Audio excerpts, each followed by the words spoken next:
function f of x, whose function is shown to the right. Label f of x. Shown to the right is defined in the interval -2 to 2. Okay, probably there to there. Okay, maybe I'll say it's here. That seems reasonable. Probably doesn't matter. Okay, which of the following statements about f of x is false? Okay, so f of x is differentiable at x equals 0. No, f of x is not differentiable at x equals 0. Wait a second. Which of the following statements is false? Oh, looks like I already got it. Haha. Okay. So the idea with differentiable,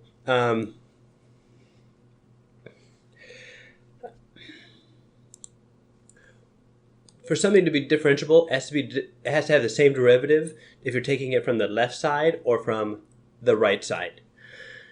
You remember the definition of a derivative? It's something along the lines of f of x plus h minus f of x all over x plus h minus x. You can cancel out the x's there, but I like to leave them. With the idea being that it helps show the change in y, change in x. So this is the same idea as rise over run. Rise over run. One of the things with derivatives is this has to equal f of x minus h minus f of x all over x minus h minus x. And the idea being here that this is taking the derivative on this side while the bottom is taking the derivative on this side. So the derivative from the left has to match the derivative from the right. And so if you took the derivative from the left, you'd get something kind of like that as the slope. But if you take it from the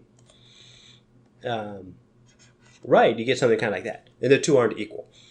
And so another way you hear this phrased is pointy things aren't differentiable.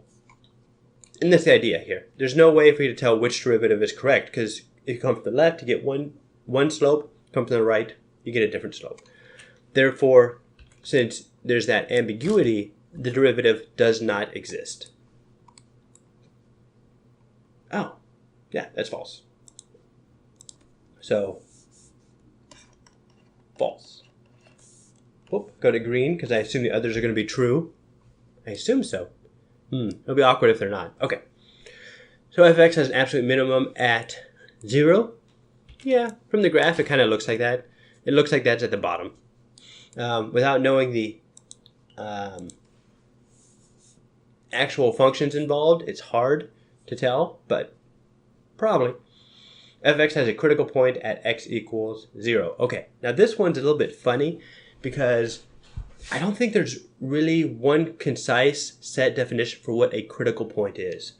So when you hear a critical point, you think, all right, I take the derivative, set it equal to 0, that's a critical point. Because it might be a maximum or minimum. Local maximum or local minimum.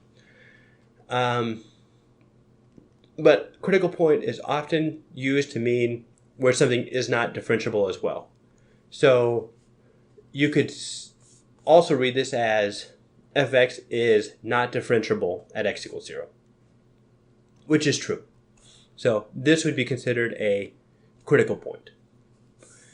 F of x is continuous at x equals 0. Yep. The definition of continuous in a non-formal way is if you can draw it without picking up your pen, it's continuous. The concavity of f of x changes at x equals 0. Yep. So I think of concavity as holds water or doesn't. So if you look at just this portion on the left, it wouldn't be able to hold water. So it'd be concave down. Look at this section here. It would hold water, if it continued up. I guess you could mirror it from left to right. It could hold water. So it's concave up, concave down. That change is right here at x equals 0. So the concavity changes. And so the only one that is false is that f of x is differentiable at x equals 0.